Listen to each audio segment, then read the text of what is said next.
What if I told you that one of the most common signs of three, deadly diseases in dogs is something that, over 90% of owners might just dismiss as completely normal behavior?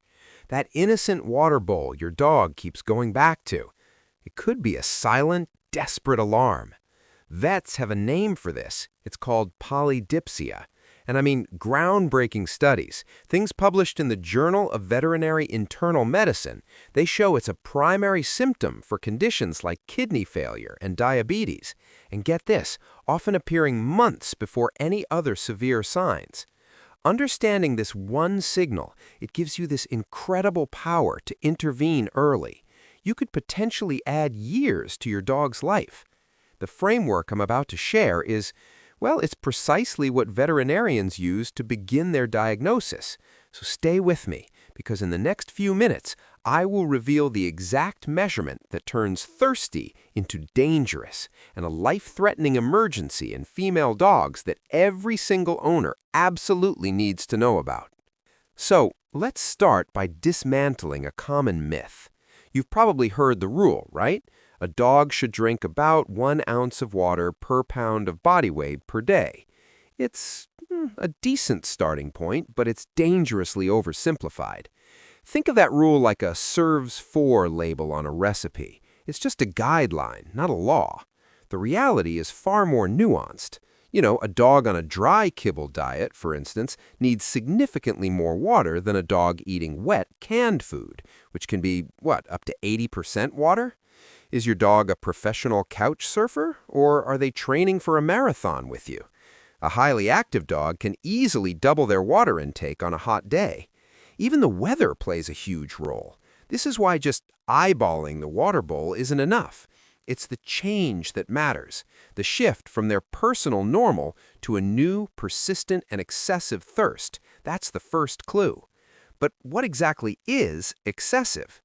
This brings us to our second critical point, the red flag line. Veterinary medicine, it defines true concerning polydipsia with a specific number, and that is drinking more than 100 milliliters of water per kilogram of body weight in a 24-hour period. Let's make that real. For a 20-pound dog, that's about 9 kilograms, it means drinking more than 900 milliliters.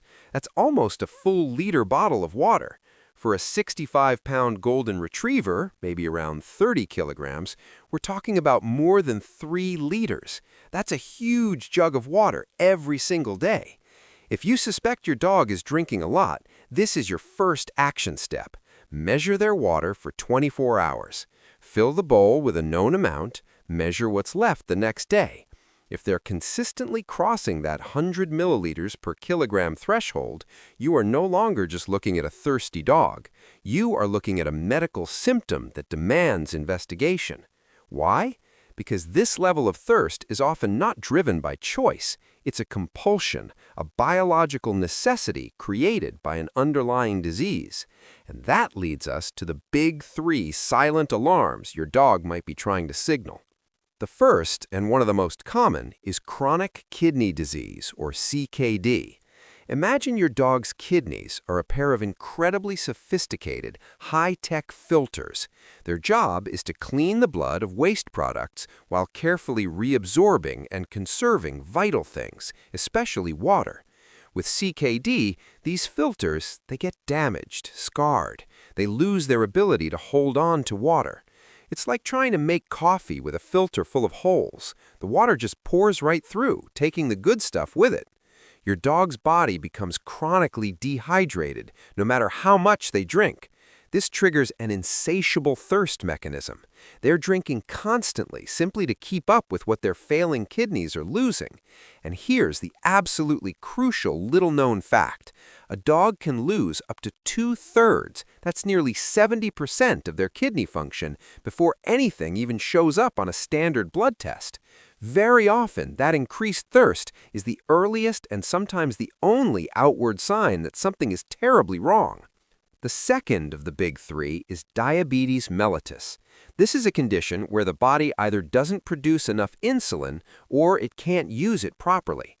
Insulin's job is to act like a key, unlocking cells to let glucose, sugar, in for energy. Without that key, sugar builds up to toxic levels in the bloodstream. Think of it like this. Having that much sugar in the blood is like spilling a gallon of honey inside a car engine. It's a sticky, dangerous mess. The body's emergency response is to try and flush it out. The kidneys go into overdrive, dumping the excess sugar into the urine. But here's the key. Sugar is osmotically active. It pulls water with it, like a sponge.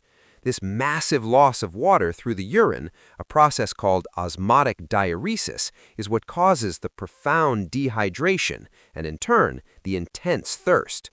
Your dog isn't just thirsty, their body is screaming for water to flush out a systemic poison. A surprising clue you might notice, some owners report their dog's breath smells, well, unusually sweet or fruity, almost like nail polish remover. That's a sign of a dangerous complication called ketoacidosis, and it is a medical emergency. The third major cause is Cushing's disease, or hyperadrenocorticism. This one's a bit more complex. Cushing's is caused by the overproduction of the hormone cortisol, often due to a small, benign tumor on the pituitary or adrenal gland. Cortisol is the body's primary stress hormone. In a healthy dog, it's released in short bursts, during a fight-or-flight situation. With Cushing's, it's like the alarm is stuck in the on position 24/7. This constant flood of cortisol has widespread effects, but one of the most direct is its interference with a hormone called ADH, or antidiuretic hormone. ADH's job is to tell the kidneys, hey, hold on to water. Cortisol essentially blocks that signal. The kidneys don't get the message, so they just keep releasing water. The result is a dog that urinates frequently in large volumes and, to compensate, just drinks and drinks and drinks. The thirst from Cushing's can be just as dramatic as with kidney disease or diabetes. I know this is incredibly heavy information. It's scary to think about, but your awareness is the single most powerful tool you have. If you're finding this video valuable and you believe it could help other dog owners spot these signs, please just take 1 second to hit that like button. And if you want more deep dives like this to empower you to protect your best friend, I'd be honored if you would subscribe and hit that notification bell. It genuinely helps this information reach and help more families.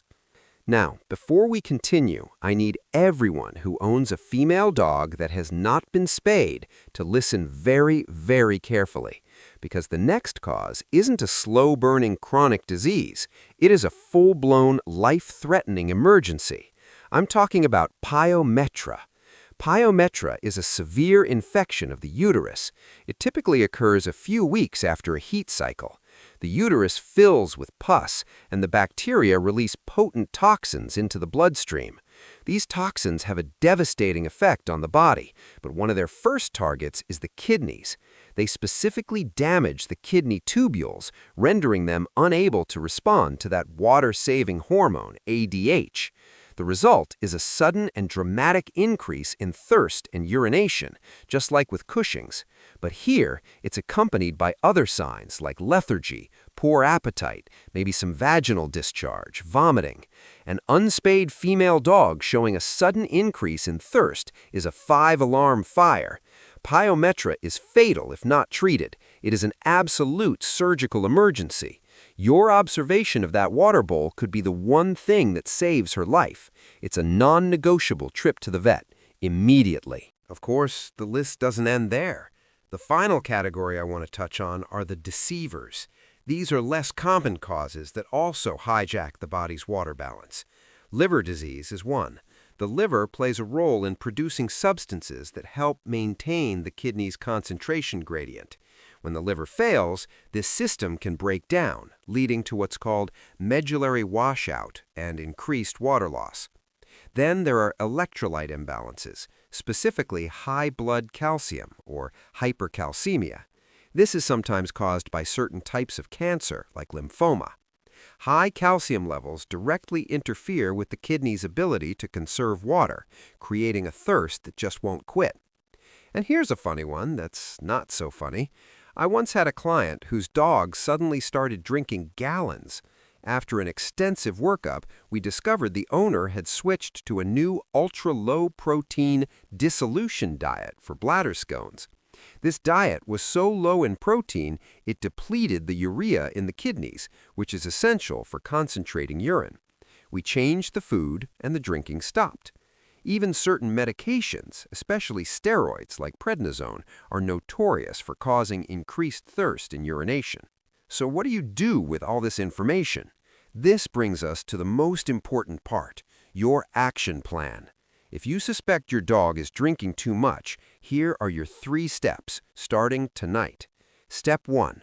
Quantify. Don't guess, measure. Use a measuring cup and track your dog's water intake for 24 hours.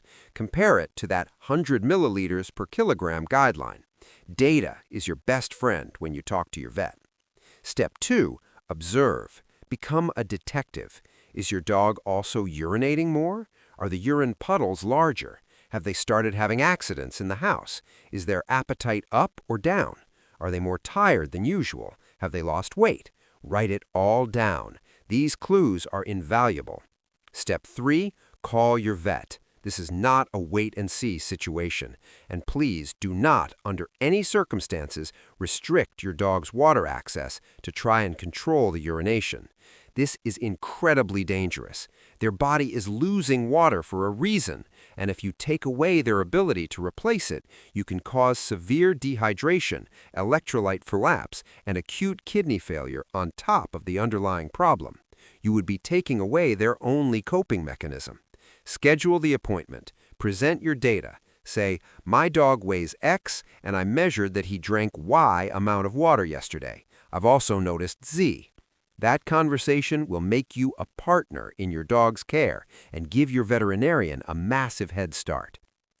To recap, that normal amount of water is a myth. It's the change that matters. Anything over 100 milliliters per kilogram per day is a red flag that requires action. This excessive thirst can be a silent alarm for devastating but manageable diseases like kidney failure, diabetes, and Cushing's, or a siren for an immediate emergency like Pyometra. Your observation is not paranoia. It is your most powerful act of love and advocacy. Now, I have a question for you, and I'd love to see your thoughts in the comments. Before watching this, what was your personal line in the sand for when you'd become concerned about your dog's drinking habits? Thank you for spending this time with me. Your commitment to understanding your dog on this deeper level is truly what makes you an amazing owner.